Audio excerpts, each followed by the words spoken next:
Keep track of your golf scores in Excel with this golf template. This one keeps track of multiple players on multiple courses, or get this one for one player who's always playing the same course. At the start of the golf season, you'll enter the course pars for each hole. In the one course workbook, there's only one row to do that.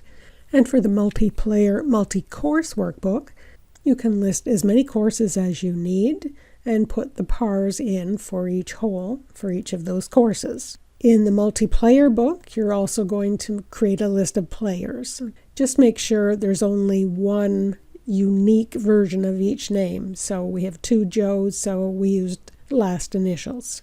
Then as you play rounds of golf, you'll enter your scores. So put in the date, and in this one you'd put in the player and course, and then for each hole you put in the score, and there are formulas to calculate the front and the back and the total. You can put in your handicap and any notes.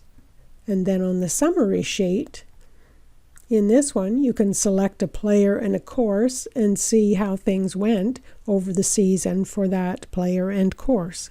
You've got averages and scores at the top. It also shows your best and average for each hole and highlights the par and below par numbers. And at the bottom in yellow, it highlights the most frequent result in each hole.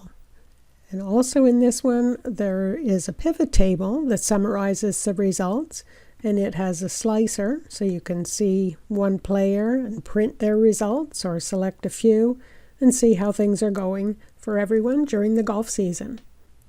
You can download the workbooks on my Contextures site, and there are details on how this works, what the formulas are and what they're doing, and how all these results are calculated.